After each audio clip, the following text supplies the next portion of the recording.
integrate it, add wins to your career. Hello and welcome back everyone. अब तक हम लोगों ने इंडेक्स प्रॉपर्टीज में पढ़ लिया था, grain size distribution, water content determination पढ़ लिया, अपने स्पेसिफिक ग्रेविटी पढ़ लिया, यूनिट वेट पढ़ लिया, कंसिस्टेंसी लिमिट्स पढ़ ली। अब कंसिस्टेंसी लिमिट के बाद आता है अपना कंसिस्टेंसी इंडिसेस। क्या आता है? Consistency indices.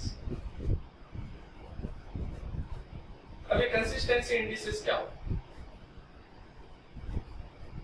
अब अपन ने जो पढ़ा अभी तक कंसिस्टेंसी लिमिट्स, जो प्लास्टिक लिमिट, लिक्विड लिमिट और अपने श्रिंकेज लिमिट, उन सबकी हेल्प से कुछ नए इंडेक्स आते हैं, उनको हम लोग बोलते हैं कंसिस्टेंसी इंडेक्स। ये भी अपने वही फॉर्मनेस वगैरह कंसिस्टेंसी को ही शो करता है कि सॉइल कौन से स्टेट में नेचुरली लिक्विड में है या प्लास्टिक में है या श्रिंकेज में, वो यही शो करते हैं। मतलब सॉलिड, लिक्विड, प्लास्टिक ये किस स्टेज में, वही शो करते हैं। तो सबसे पहले अपने आता है लिक्विडिटी प्लास्टिसिटी इंडेक्स। सबसे पहला जो आता है अपना प्लास्टिसिटी इंडेक्स। प्लास्टिसिटी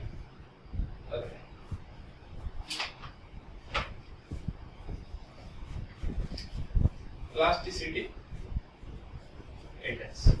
अभी प्लास्टिसिटी इंडेक्स को हम लोग रिप्रेजेंट करते हैं आईपी से। देखो ये जिनको क्या, इन सबको रिप्रेजेंटेशन जो भी है ना, ये बेटा याद होना चाहिए। रिप्रेजेंटेशन याद होगा तो आधी चीजें वैसे ही हो जाएगी, ठीक है। अब फिर आईपी होता क्या है? आईपी होता है अपना liquid limit minus plastic limit. IP क्या होता है अपना?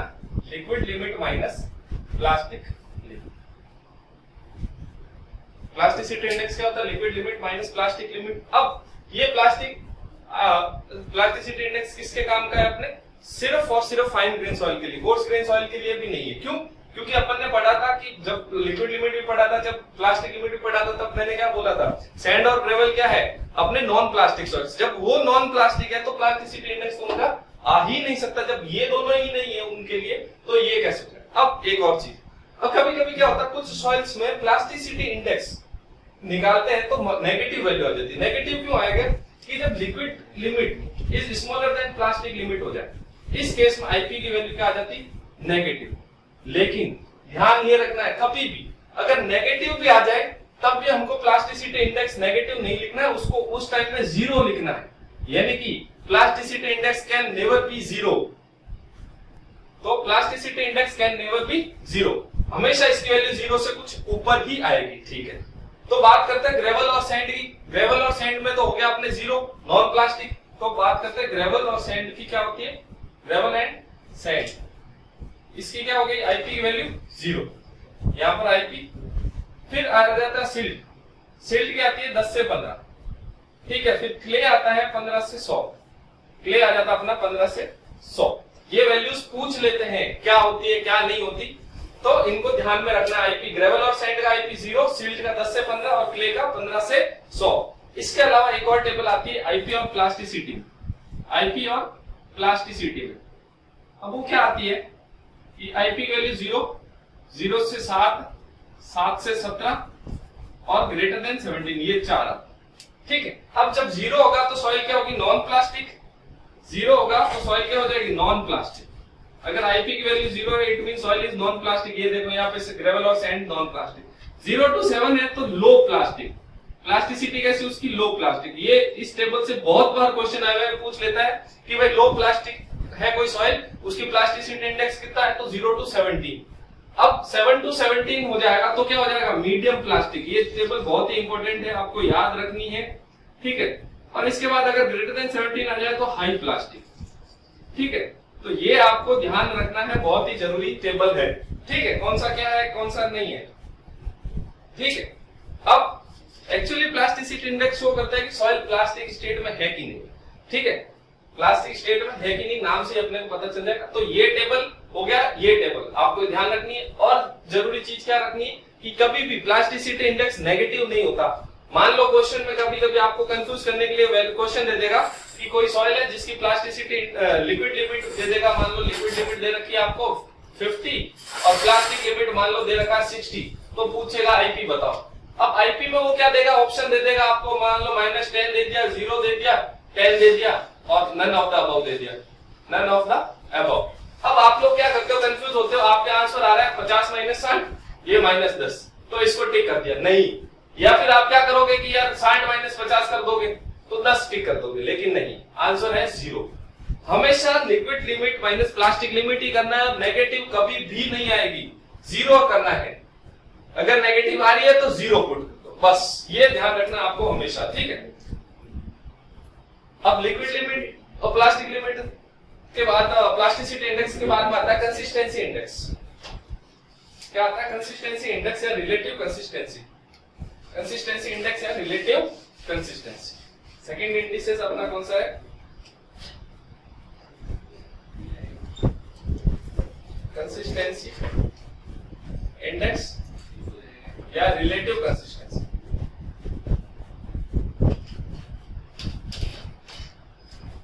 अब ये क्या होता है? इसको रिप्रेजेंट करते हैं आईसी से, ठीक है। इसके अलावा जो थर्ड है वो आता है अपना लिक्विडिटी इंडेक्स, लिक्विडिटी इंडेक्स, इसको रिप्रेजेंट करते हैं आईएल से, ठीक है। अब ये होता क्या? आईसी का फॉर्मूला होता है आईसी को WL माइनस WN अपॉन में आईपी, और लिक्विडिटी इंडेक्स का फॉर्मूला होता है WN माइनस WP अपॉन में आईपी। क्या फॉर्मूलाज होता है ये आपको ध्यान रखना बहुत जरूरी है कि कंसिस्टेंसी इंडेक्स का फॉर्मूला होता है liquid limit minus natural water content upon में प्लास्टिसिटी इंडेक्स, और लिक्विडिटी इंडेक्स का फॉर्मूला हो जाता है natural water content minus plastic water content upon में आईपी, ठीक है। अब ये शो क्या करता है? ये शो करता है सॉइल की लिक्विडनेस को, सॉइल लिक्विड स्टेट में है कि नहीं है, और ऊपर वाला सॉइल को शो करता है कि नेचुरली, सॉरी ये तो शो करता है कि soil naturally liquid plastic state में है, और ये शो करता है कि सेमी सॉलिड और उसमें, ठीक है। तो ये भी कंसिस्टेंसी भी फर्मनेस, मतलब कुल मिला के सारे इंडेक्स क्या शो करते हैं, कौन से स्टेज में वो है, ठीक है। अब इनकी कुछ वैल्यूज होती है, अब एक पहले तो देख लेते हैं दोनों की कंबाइंड वैल्यू कितनी होती है, आईसी और आईएल की कंबाइंड वैल्यू कितनी होती है। अगर मैं आईसी प्लस आईएल को जोड़ूंगा, आईसी प्लस आईएल को अगर मैं जोड़ रहा हूं तो क्या आ जाएगा मेरा? WL माइनस WN अपॉन में IP plus WL minus WN minus WP upon में आईपी। अब यहां से मैंने एलसीएम लिया तो मेरा आईपी आ गया, ऊपर क्या आ जाएगा? ये WN और WN कैंसिल आउट हो गया, ऊपर आ गया WL माइनस WP। ये क्या होता है? आईपी, यानी कि आंसर आ गया 1 आ गया। भाई आईपी का फॉर्मूला क्या होता है? WL minus WP, liquid limit minus plastic limit. तो यानी कि हमेशा कंसिस्टेंसी इंडेक्स और लिक्विडिटी इंडेक्स दोनों का कंबाइंड का सम कितना होता है? 1। तो ये आपको ध्यान रखना है, IC plus IL always equals to 1। अब इससे अपने को क्या पता लगेगा कि सॉइल का स्टेज पता लग जाएगा। इससे कभी कभी वैल्यूज देके पूछ लेता है कि कैसा है, ठीक है। अब देखो अगर मान लो ये जो WN है वो ग्रेटर देन WL, WN जो है वो ग्रेटर देन WL आ जाएगा, तो आईसी क्या आ जाएगा? नेगेटिव। WN ग्रेटर देन है WL से, तो क्या आ जाएगा? नेगेटिव। और अगर लिक्विड लिमिट से ज्यादा है नेचुरल वाटर कंटेंट, तो सॉइल किस स्टेज में होगी? लिक्विड स्टेट में ना, liquid, soil is in liquid state, soil is in liquid stage. और आईसी की वैल्यू क्या है? IC less than 0। ये यहाँ पे 0 हो सकती है या 0 से कम हो सकती है, लेकिन आईपी कभी 0 से नीचे नहीं हो सकता, 0 ही हो सकता है, ठीक है। तो ये चीज हो गई। अब मान लो WN equals to WP, WN equals to WP। अब क्यों? क्योंकि यहाँ पे फॉर्मूला क्या है? WL माइनस WN अपॉन में WL माइनस WP, यानी कि ये दोनों बराबर है, यानी कि सॉइल जो नेचुरली है उसका जो वाटर कंटेंट है वो किसके बराबर है? प्लास्टिक लिमिट के बराबर। तब क्या हो जाएगा? आईसी की वैल्यू आ जाएगी 1, और सॉइल कहां हो गई? आईसी आ गया 1, और सॉइल क्या किस में कन्वर्ट हो रही है? या तो अपने लिक्विड में, या फिर सॉरी या तो प्लास्टिक में या सेमी सॉलिड में, उस कंडीशन में। लेकिन अगर मान लो WN की जो वैल्यू है वो WP और WL के बीच में आ गई, WP से बड़ी है लेकिन लेस देन WL, तब क्या होगा? सोच के देखो तब क्या होगा? तब ये जो आएगा सॉइल किस में आएगी? लिक्विड था यहाँ पे, अगर वहां था तो यहाँ पे आ जाएगी soil is in plastic, soil is in plastic stage. अब ये कैसे आया? अब आपको वही एटनबर्ग का ग्राफ याद होना चाहिए, आईसी की वैल्यू 0 to 1। कैसे आया मैं उधर वाला रफ करके आपको बताता हूं। अपन ने जो लास्ट क्लास में कर्व पढ़ा था, क्या कर्व था भाई? इधर वाटर कंटेंट था, इधर अपना क्या था? लिक्विड लिमिट, सॉरी इधर वॉल्यूम। ऐसे जाके ऐसे जा रहा था, यहाँ पे श्रिंकेज लिमिट था, यहाँ पे प्लास्टिक लिमिट, और यहाँ पे अपना लिक्विड लिमिट था। तो यहाँ लिक्विड था, यहाँ प्लास्टिक था, यहाँ सेमी सॉलिड था, यहाँ पे सॉलिड था। तो अगर प्लास्टिक लिमिट और लिक्विड लिमिट के बीच में सॉइल है, यहाँ पर क्या कह रहा हूं मैं? नेचुरल वाटर कंटेंट किसके बीच में? लिक्विड लिमिट और प्लास्टिक लिमिट के बीच में। तो सॉइल किस में? प्लास्टिक।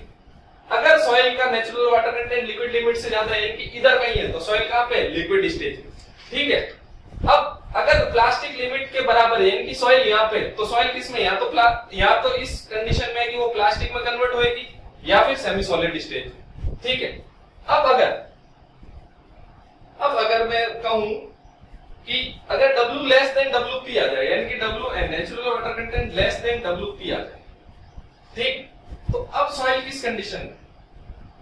अब सॉइल किस कंडीशन में?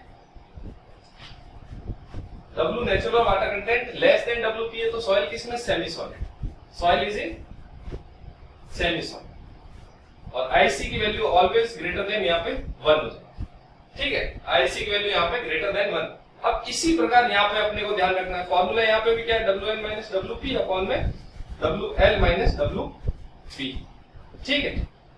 अब सबसे पहले यहाँ पे नेचुरल वाटर कंटेंट मान लो WN ग्रेटर देन WP है। WN क्या है? ग्रेटर देन WP, नहीं WN greater than WL liquid limit, यहाँ पे नीचे जो लिक्विड लिमिट। अगर WN natural water content greater than liquid limit है, तो क्या आ जाएगा? अपने IL की वैल्यू क्या आ जाएगी? IL ग्रेटर देन 1 आ जाएगा। देखो वहां पर अगर natural water content greater than liquid limit था, तो IC की वैल्यू लेस देन 0 थी। लेकिन यहाँ पे देखो, अगर natural water content greater than 1 हो, ग्रेटर देन लिक्विड लिमिट होएगा, तो लिक्विडिटी इंडेक्स की वैल्यू ग्रेटर देन 1 आ रही है, और सॉइल किस में होगा? लिक्विड स्टेज में। तो सवाल आ जाता है, पूछ क्या लेते हैं? पूछते ये है कि अगर लिक्विडिटी इंडेक्स की वैल्यू ग्रेटर देन 1 है, तो सॉइल कौन से स्टेज में है? तो सॉइल अपने किसमें? Liquid stage. वो पूछ लेता कंसिस्टेंसी इंडेक्स की वैल्यू बताओ जब सॉइल लिक्विड स्टेज में, तो IC की वैल्यू उस टाइम नेगेटिव होगी, यानी कि लेस देन 0। तो ये छोटी छोटी चीजें आपको याद रखनी। अब इसी प्रकार अगर वापस से WP और WL के बीच में आ जाए, यानी कि नेचुरल वाटर कंटेंट किसके बीच में आ जाए? प्लास्टिक लिमिट या लिक्विड लिमिट के बीच में। अब भाई यहाँ पर कहीं है नेचुरल वाटर कंटेंट, तो सॉइल किसमें? प्लास्टिक में, और ये WN की वैल्यू इन दोनों के बीच में। तो वैल्यू किसके बीच में आएगी? इक्वल टू या लेस देन है, तो 0 to 1। IL की वैल्यू आ जाएगी 0 to 1, 0 भी हो सकती है 1 भी। और सॉइल किसमें? Plastic stage, plastic stage. देखो दोनों ही कंडीशन में, जब दोनों के बीच में आएगा, चाहे लिक्विडिटी इंडेक्स हो चाहे कंसिस्टेंसी इंडेक्स हो, दोनों ही कंडीशन में जब natural water content plastic limit और लिक्विड लिमिट के बीच में आएगा, तो सॉइल किस कंडीशन में होगी? प्लास्टिक स्टेज में। और ये अपने को एटनबर्ग ने पहले ही बता दिया, एटनबर्ग ने वो अपने को पहले ही बता दिया था। अब आता है अगर WN लेस देन, अगर ये WN नेचुरल वाटर कंटेंट जो है लेस देन आ जाए प्लास्टिक लिमिट्स। अब अगर ये इससे कम है, तो ये आ जाएगा नेगेटिव। भाई ये छोटा ये बड़ा है, तो क्या आ गया? नेगेटिव। तो IL क्या आ जाएगा? Liquidity index less than 0। और नेचुरल वाटर कंटेंट अगर प्लास्टिक लिमिट से कम है, तो सॉइल किसमें? सेमी सॉलिड या सॉलिड स्टेज। तो सॉइल सेमी सॉलिड या सॉलिड किसी में भी हो सकती है। तो ये चीजें आपको ध्यान में रखनी है। ये चीजें क्या है? आपको ध्यान में रखनी है। ये हमेशा क्या शो करते हैं? Degree of फॉर्मनेस। अगर लिक्विड लिमिट नहीं, क्या लिक्विड लिमिट, अगर कंसिस्टेंसी इंडेक्स गिरेगा, IC गिर रहा है, तो फॉर्मनेस क्या हो रही है? कम हो रही है। अगर IC कम हो रहा है, देखो IC कम कैसे हो रहा है? IC ग्रेटर देन 1 है तो सॉलिड है, IC 0 to 1 है तो प्लास्टिक, IC लेस देन 0 है तो क्या है? फर्मनेस क्या हो रही है? धीमे धीमे इधर से उधर जा रहा है। जैसे जैसे IC की वैल्यू डिक्रीज हो रही है, फर्मनेस भी क्या हो रही है? डिक्रीज हो रही है। ये भी सवाल पूछ लेते हैं। आईसी डिक्रीज तो फर्मनेस भी डिक्रीज, फर्मनेस भी डिक्रीज। और अगर IL की वैल्यू इंक्रीज हो रही है, IL की वैल्यू डिक्रीज हो रही है। अब देखो IL की वैल्यू जैसे जैसे डिक्रीज हो रही है, फर्मनेस क्या हो रही है, इंक्रीज। भाई ग्रेटर देन 1 पे लिक्विड है, फिर प्लास्टिक आ रहा है 0 to 1 के बीच में, और लेस देन 0 पे तो सेमी सॉलिड या सॉलिड में, यानी कि फर्मनेस इंक्रीज होगी। ये ध्यान रखना, ये भी इंपॉर्टेंट पैरामीटर है। ये फर्मनेस पूछ लेता है कि कंसिस्टेंसी इंडेक्स की अगर वैल्यू कम हो रही है तो फर्मनेस पे क्या फर्क पड़ेगा, तो फर्मनेस भी कम होगी। और अगर लिक्विडिटी इंडेक्स बढ़ रहा है तो फर्मनेस भी इंक्रीज होगी। ठीक है, अगर ये लिक्विडिटी इंडेक्स कम हो रहा है तो फर्मनेस क्या होगी, इंक्रीज होगी। यानी कि यहाँ पर है इनवर्सली प्रोपोर्शनल एक दूसरे के, और यहाँ पर है डायरेक्टली प्रोपोर्शनल।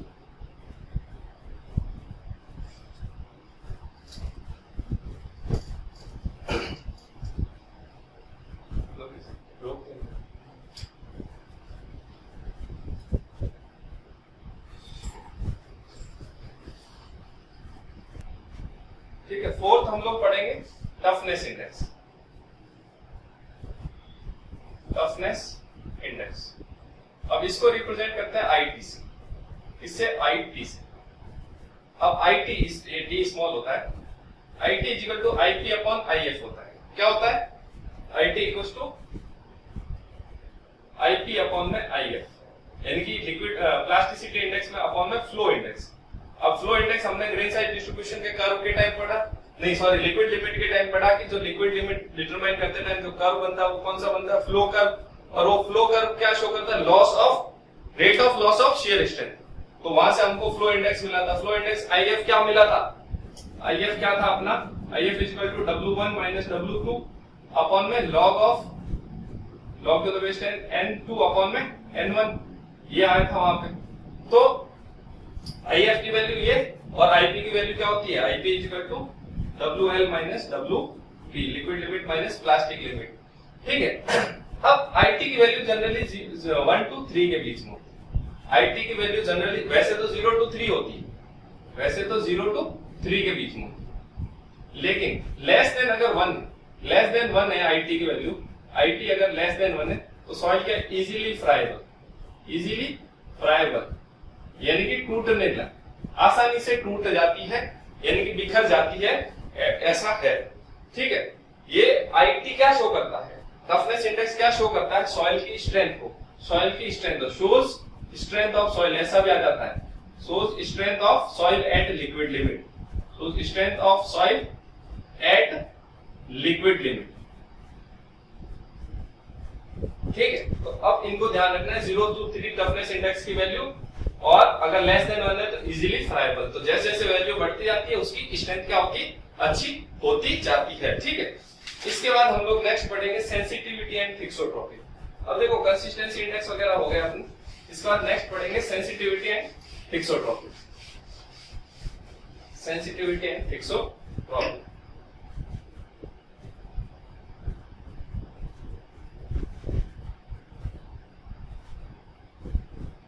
अब सेंसिटिविटी एंड थिक्सोट्रॉपी क्या होता है, सेंसिटिविटी का मतलब ये सॉइल की सेंसिटिवनेस को शो करता है। क्या शो करता है, सॉइल की सेंसिटिवनेस। अब ये सेंसिटिवनेस क्या है कि मान लो नेचुरली जो सॉइल है उसकी अनकन्फाइंड कंप्रेसिव स्ट्रेंथ निकालते हैं हम लोग, क्या निकालते हैं, अनकन्फाइंड कंप्रेसिव स्ट्रेंथ, यानी कि UCS। अब ये अनकन्फाइंड कंप्रेसिव स्ट्रेंथ अपने आगे आएगा शियर स्ट्रेंथ वाले चैप्टर में, तब अपन उसको डिटेल में पढ़ेंगे। लेकिन अभी अपने को याद रखना क्या है कि हम लोग निकालते हैं सॉइल की अनकन्फाइंड कंप्रेसिव स्ट्रेंथ कब, 2 बार। एक तो जो नेचुरल कंडीशन में, तब दोबारा उसको क्या करेंगे, पूरा बिखेर देंगे, पूरा जो भी उसका स्ट्रक्चर है उसको तोड़ मरोड़ देंगे, और उसके बाद में वापस उसको रिमोल्ड करेंगे। यानी कि एक बार रिमोल्डेड हो गया, एक बार अनडिस्टर्ब्ड हो गया। तो sensitivity S is equal to क्या है, QU, यानी कि अनडिस्टर्ब्ड कंप्रेसिव स्ट्रेंथ, ये शियर स्ट्रेंथ शो करता है इन अनडिस्टर्ब्ड सॉइल की, और अपॉन में आ जाएगा QU ऑफ रिमोल्डेड।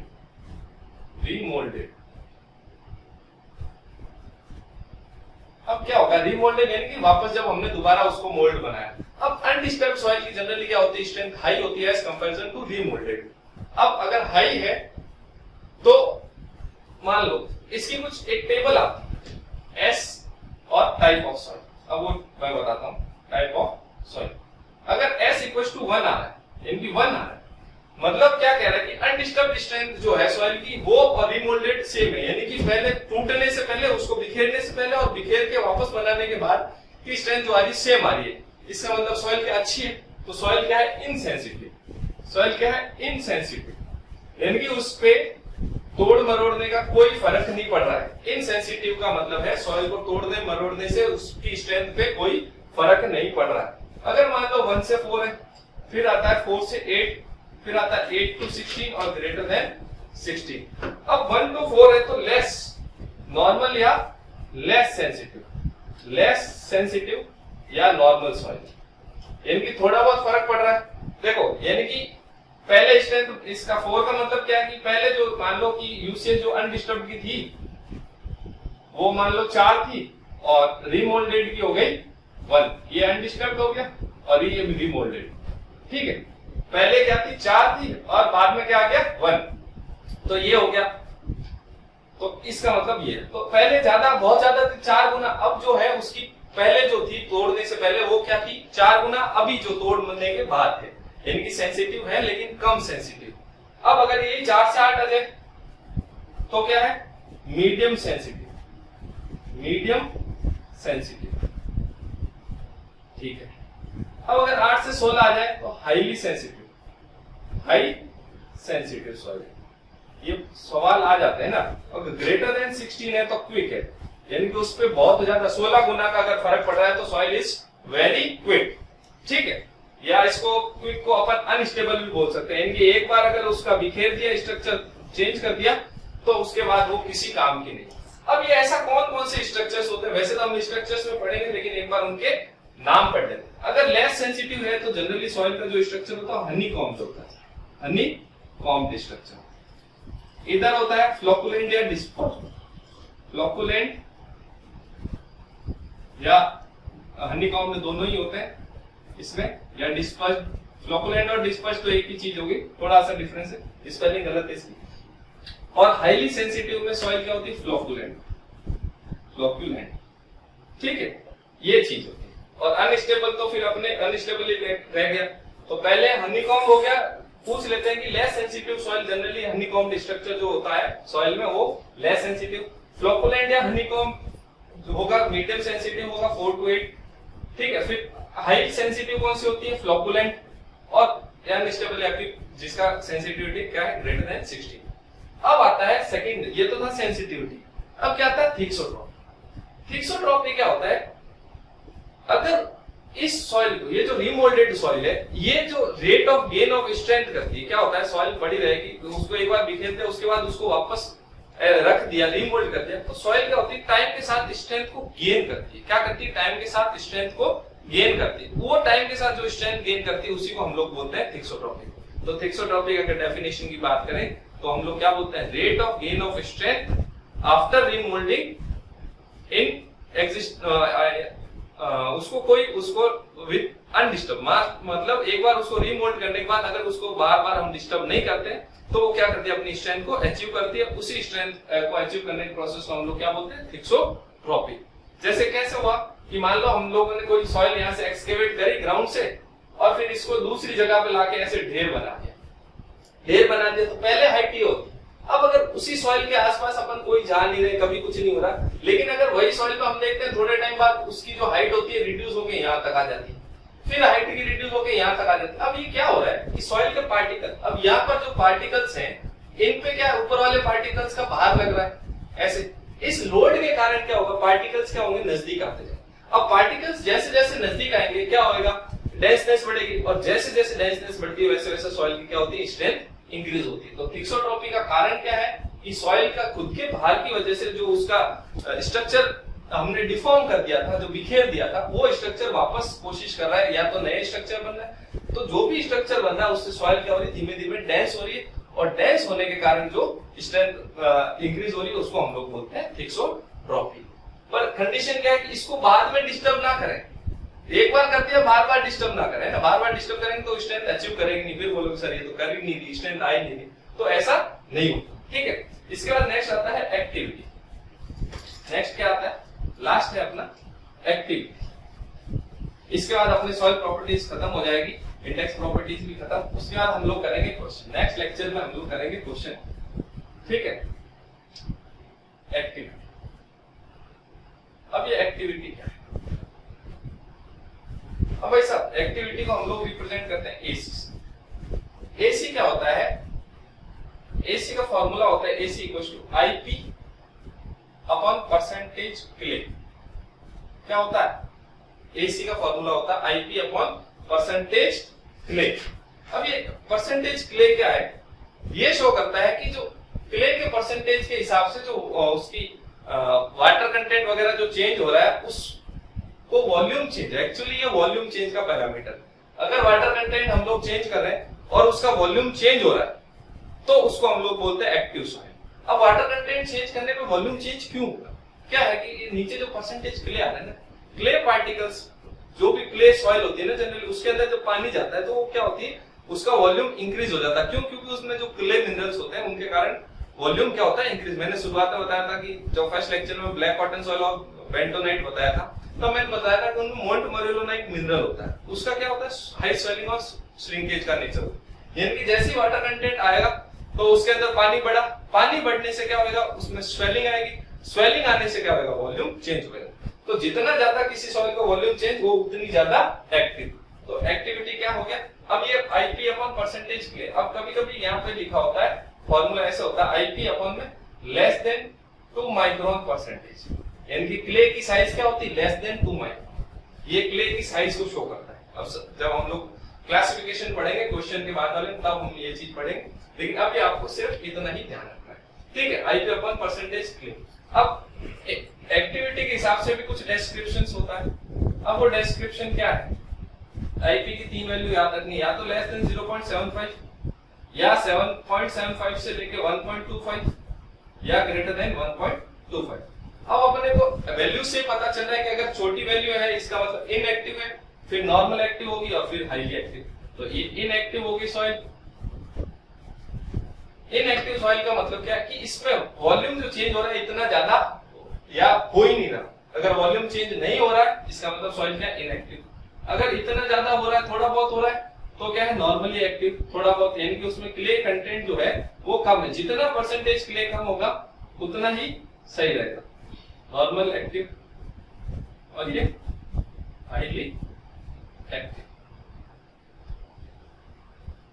सॉइल है ना, ये आपको ध्यान रखना है। अब एक्टिविटी वगैरह का क्या जनरली क्वेश्चन आता है, फॉर्मूला पूछ लेते हैं या फिर अपने को पूछ लेते हैं क्या, कोई आईपी की वैल्यू दे देंगे या लिक्विड लिमिट प्लास्टिक लिमिट की वैल्यू दे देंगे और परसेंटेज क्ले दे देंगे, तो उससे हमको फिर आईपी निकालना है।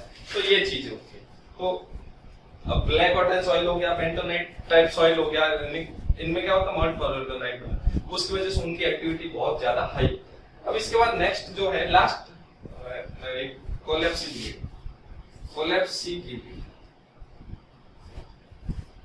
अब कोलैप्सिबिलिटी का मतलब होता है कि कोई ऐसी सॉइल जिसका मैं वाटर कंटेंट तो चेंज कर रहा हूं लेकिन मैं उसका जो प्रेशर वगैरह है वो चेंज नहीं कर रहा। क्या कर रहा हूं मैं, इसका वाटर कंटेंट चेंज कर रहा हूं मैं, यानी इंक्रीज कर रहा हूं जनरली, और प्रेशर इंक्रीज नहीं कर रहा, सिर्फ पानी इंक्रीज कर रहा हूं। उस पानी इंक्रीज की वजह से जो वॉल्यूम डिक्रीज हो जाएगा या सॉइल क्या हो जाएगी, कोलैप्स, यानी कि शियर स्ट्रेंथ कम हो जाएगी उसकी।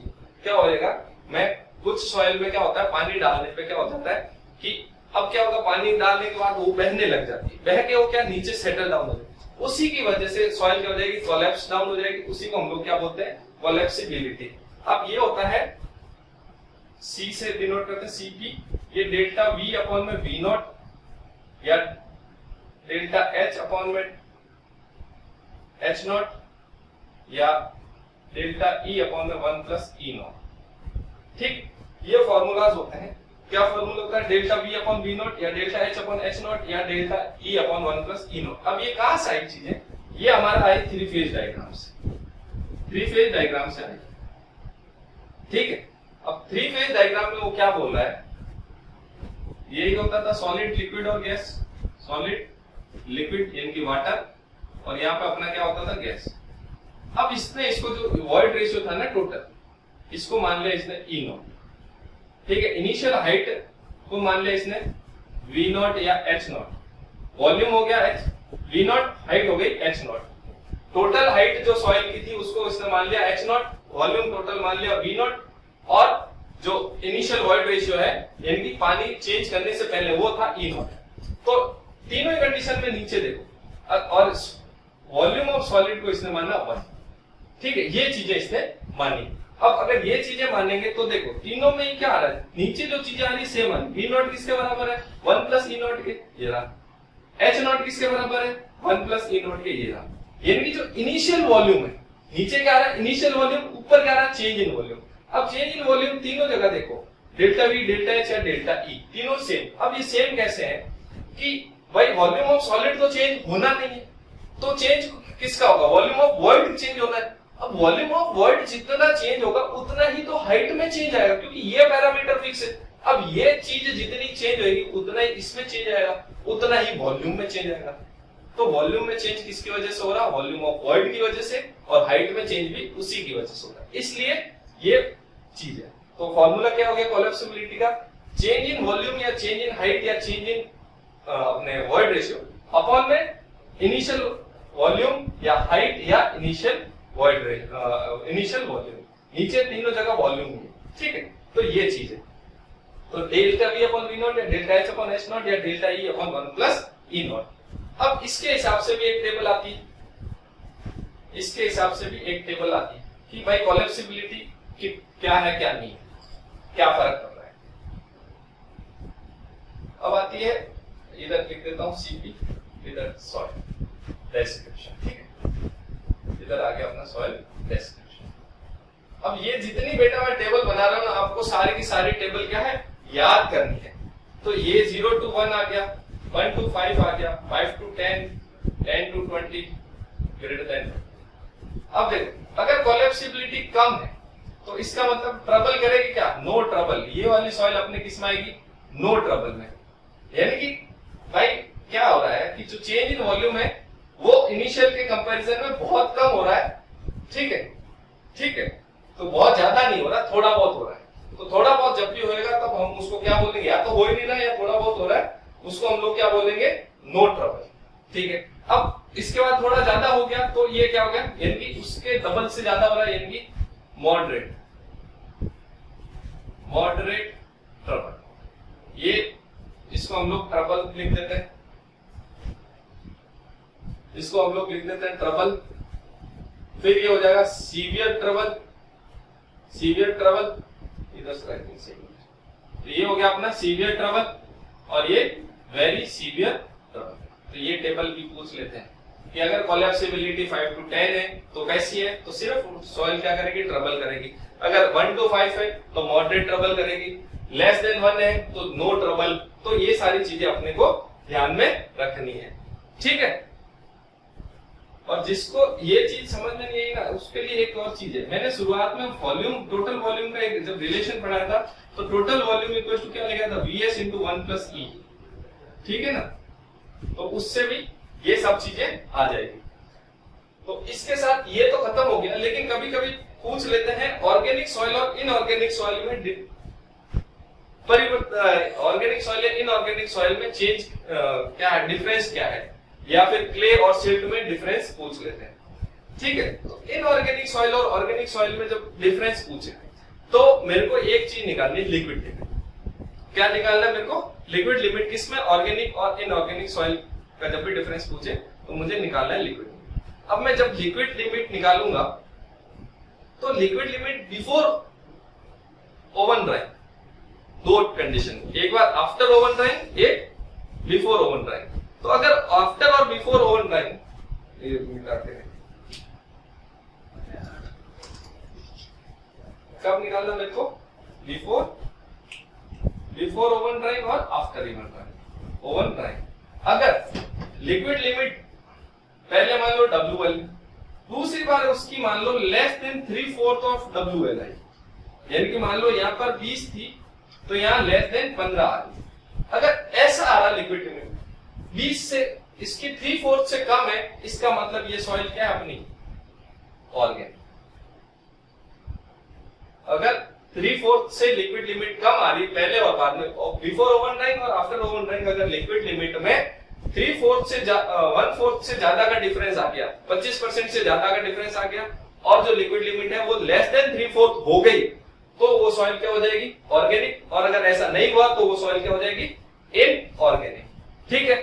अब इसी प्रकार अपने क्ले और सिल्ट में भी डिफरेंस पूछ लेते हैं। किसमें? क्ले और सिल्ट में।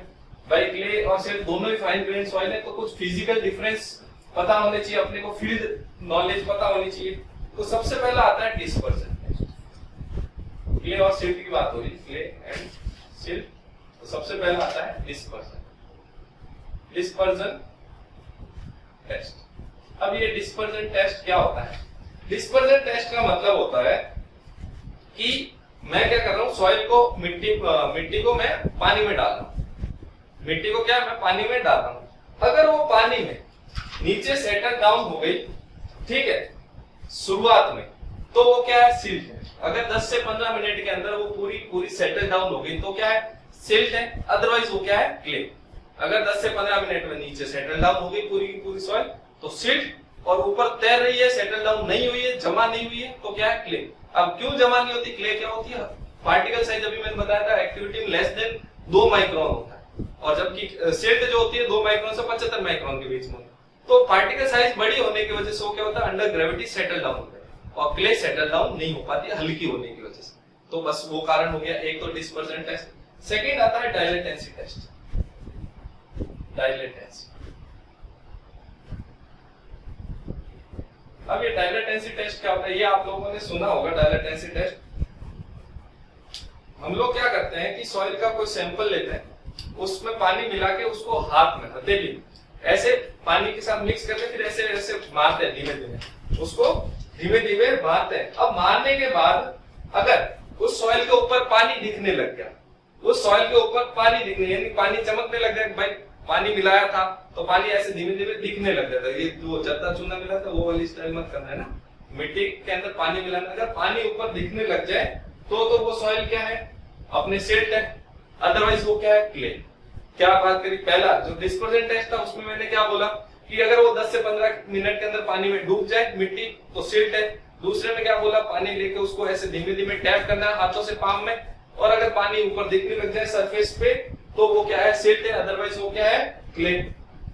इसके अलावा ड्राई स्ट्रेंथ टेस्ट है। क्या है ड्राई स्ट्रेंथ टेस्ट? वही 3 mm डाया के बॉल्स बनाने, जैसे अपन ने प्लास्टिक लिमिट में उसमें तो थ्रेड बनाया था, यहाँ बॉल्स बनाना 3 mm डाया का। 3 mm डाया के बॉल्स बनाए, अगर वो क्रैक हो गए 3 mm पे तो वो है सिल्ट, और अगर नहीं क्रैक हुए तो वो क्या है? क्ले। अगर क्रैक हो गए तो सिल्ट, और अगर क्रैक नहीं हुए तो क्ले। तो इसको टेस्ट को हम लोग बोलते हैं dry strength test. Dry strength test. ठीक है। क्या करना है ड्राई स्ट्रेंथ टेस्ट में? 3 mm डाया के बॉल्स लेने हैं, अगर टूट गए तो ठीक है, तो सिल्ट हो जाएगा, नहीं टूटेंगे तो वो क्या हो जाएगा? क्ले। फिर अपने को इसी प्रकार टफनेस टेस्ट करना है। 4 ये 4 टेस्ट होते हैं टफनेस टेस्ट। अब टफनेस टेस्ट क्या होता है? अब वो प्लास्टिक लिमिट वाला टेस्ट आ गया कि हमको थ्रेड बनाना है 3 mm का, टूट गया तो सिल्ट, नहीं टूटा तो भाई इन दोनों, इसमें 3 mm डाया का बॉल बनाना है, इसमें 3 mm डाया का थ्रेड बनाना है। थ्रेड यानी लेंथ तो ज्यादा होगी, इसमें स्फेरिकल होगी। तो अगर दोनों में टूट गया तो सिल्ट, नहीं टूटा तो क्ले। और इसके अंदर डिस्पर्जन में डूब गया तो सिल्ट, नहीं डूबा तो क्ले। डायलेटेंसी में ऊपर पानी दिखने लग गया सरफेस पे तो सिल्ट, नहीं तो क्ले। तो ये सारे अपने क्या है? टेस्ट हो गए, प्रॉपर्टीज हो गई। अब इसके बाद हम लोग नेक्स्ट क्लास में क्या पढ़ेंगे? क्वेश्चंस पढ़ेंगे, उसके बाद क्लासिफिकेशन ऑफ सॉइल बात करेंगे। तब तक के लिए थैंक यू, धन्यवाद। अगर आपको अच्छा लगा तो प्लीज लाइक करें, शेयर करें, सब्सक्राइब करें। तो लेकिन अब देखो, आप लोगों ने देख रहे हो जैसे चैनल, तो साथ में हमारा जीके, राजस्थान जीके भी चल रहा है। मैम पढ़ा रहे हैं, बहुत अच्छा पढ़ा रहे हैं, आप लोग देखो उसको। राजस्थान जेईएन की कंप्लीट तैयार होगी, और एसएससी जेईएन का भी कंप्लीट कराएंगे टेक्निकल। एसएससी जेईएन टेक्निकल, लेकिन राजस्थान जेईएन का पूरा syllabus technical plus non technical दोनों कराएंगे। तो आप अच्छे से पढ़ो, तैयारी करो, और वो मैं उम्मीद करता हूँ कि आपका ज्यादा से ज्यादा लोगों में का सिलेक्शन हो। Thank you. Thank you for watching the video. Please like, share and subscribe the channel Integrated.